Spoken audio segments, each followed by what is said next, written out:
strategi penerapan, kemudian strategi penerapan itu akan menjadi seleksi proyek tersebut. Setelah diseleksi akan ditentukan proyek yang akan digunakan. Demikian, Pak. Oke, jadi ya betul. Di dalam hal ini kita melakukan lagi-lagi review terhadap misi internal dan eksternal. Kalau Bapak-Bapak sudah sangat memahami SWOT atau TOWS ya. Jadi di sini bagaimana strength dan weakness itu masalah internal, dan kemudian threat dan opportunities itu di masalah eksternal. Dan kemudian kita membangun yang namanya portofolio, pilihan-pilihan strategi, bagaimana kita memainkan strateginya untuk ya, project selection itu maksudnya bukan dalam rangka memilih project, tetapi bagaimana kita memperlakukan project itu dengan kira-kira yang optimal gitu. Nah, berikutnya hal yang penting, semuanya sama-sama penting ya. Jadi ada 4 aktivitas. Jadi ada review, kemudian long range goals, dan kemudian analisa dan formulasi strategi, kemudian mengimplementasi dalam proyek-proyek yang ada. Mungkin mohon dipahami bagi bapak-bapak, ini strategic management proses itu tidak hanya bagi mereka yang running project itu satu kali ya, tetapi misalnya ini ada PT Wijaya Karya atau PP, itu dia menjalankan beberapa proyek baik itu secara seri maupun paralel. Nah, dia harus punya ini long range goal dan objektif. Jadi jangka panjangnya bagaimana ini. Kalau saya punya banyak proyek, maka tidak bisa saya hanya mengikat sumber daya itu dengan gaji yang insidental saja, tetapi juga perlu gaji yang secara menyeluruh begitu. Ya, jadi banyak hal yang bisa kita jadikan inspirasi, antara lain yang sudah meninggal kemarin Steve Jobs ya. Steve Jobs itu bagaimana dia melihat komputer teknologi beyond office use ya. Kemudian punya misi untuk supaya bisa dipakai sebagai kendaraan bekerja dan entertainment. Makanya dia membangun iPod. Nah, iPod ini juga salah satu contoh project ya, meskipun Bapak pasti sudah pernah membaca ada project-projectnya Steve Jobs itu yang gagal sebetulnya. Gagalnya itu juga kerugiannya tidak main-main. Tapi ya, ini lingkungan bisnis yang berbeda dengan kita, bahwa kegagalan misalnya kerugian 1 triliun, dia harus kejar di project berikutnya profit 2 triliun misalnya. Nah, ini yang menjadi catatan bagi Steve Jobs saat itu. So if a mission statement can be honest by this, then it is not good mission statement. Artinya mission statement itu memang harus milik project manager ya. Bapak-bapak ini nanti yang akan atau sudah pernah menjadi project manager yang melakukan dan menata aktivitas serta sumber daya.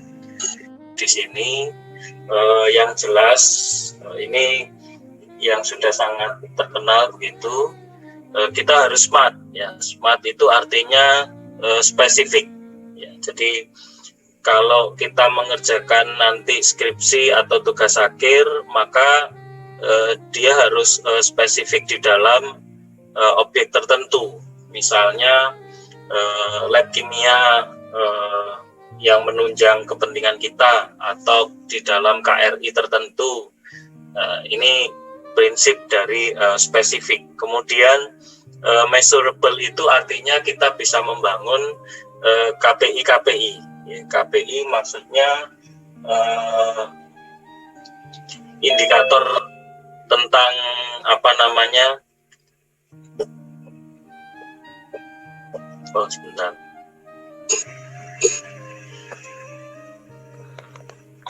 oh video saya belum nyala. Indikator tentang yang kita apa namanya, yang kita pakai sebagai ukuran itu juga jelas. Kemudian assignable itu artinya setiap orang yang kita berikan tugas itu dia juga jelas bagaimana penyelesaiannya, apa saja yang harus dia kerjakan dan seterusnya. Kemudian harus realistis, ya. State what can realistically be done with available resource, apa namanya, yang bisa kita kerjakan begitu ya. Dan yang jelas time related, ada waktu yang bisa kita kejar.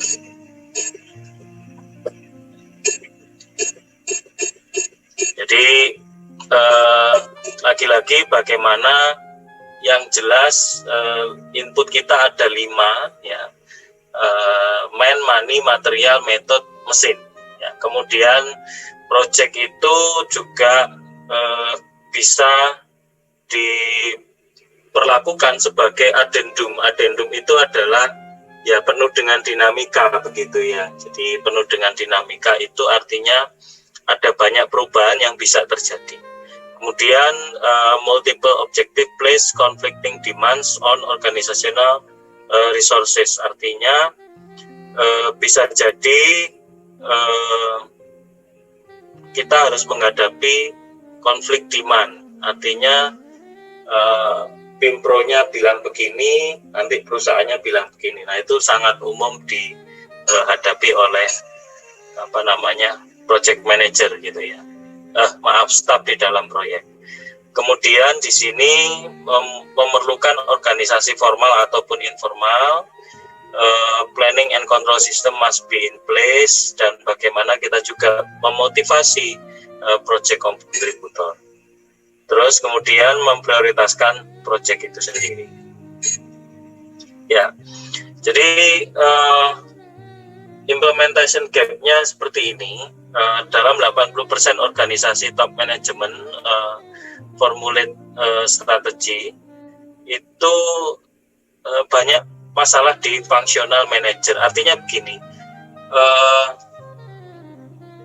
Bapak mohon membayangkan sebuah pabrik ya, pabrik misalnya. Kita tidak mungkin di dalam pabrik ketika kita ingin meluncurkan produk baru itu apa namanya,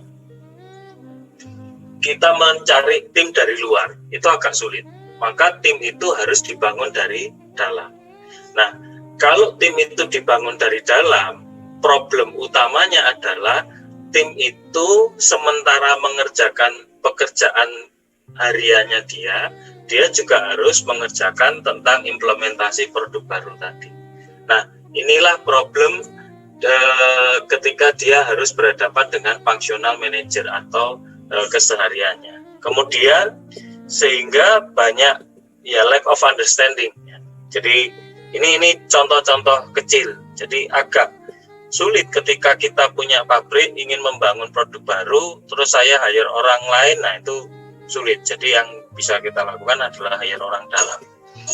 Nah, kemudian akhirnya ya ada konflik, kemudian harus terpaksa meeting berkali-kali dan seterusnya. Ya, jadi kadang-kadang ya terjadi tidak cukupan sumber daya gitu.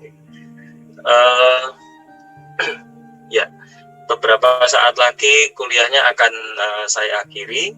Tidak apa-apa, nanti monggo kalau memang ada ketidakjelasan bisa ditanyakan via WA. Siapa saja boleh WA saya. Oke, nah yang terakhir di sini mungkin saya langsung ke halaman. Maaf.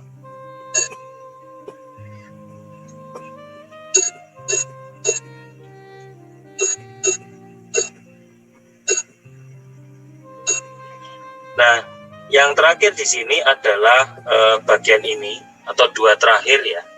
Artinya yang namanya proyek itu harus comply dan comply. Comply itu artinya bisa memenuhi tugas yang diberikan.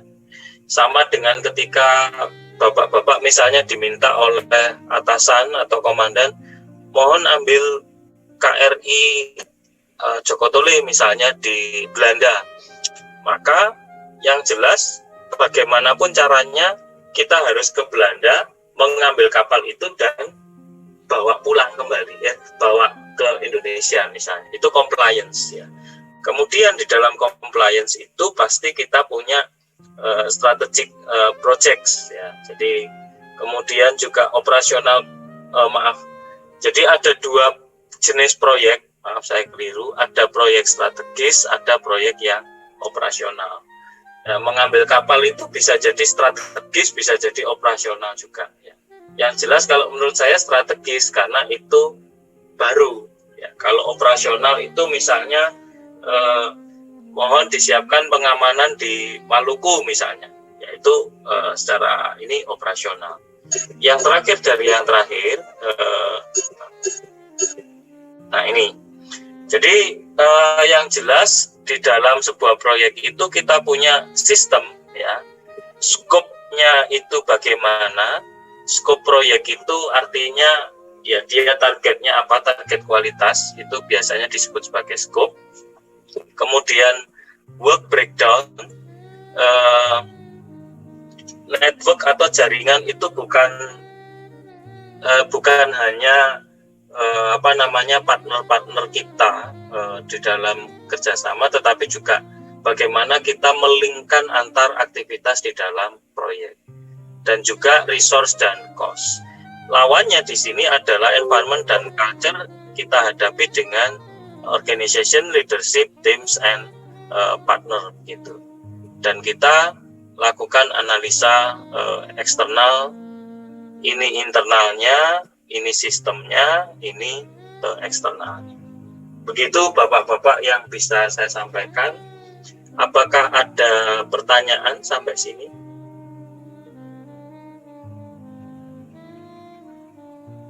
Monggo kalau ada pertanyaan. Oke, jadi mungkin saya simpulkan begini.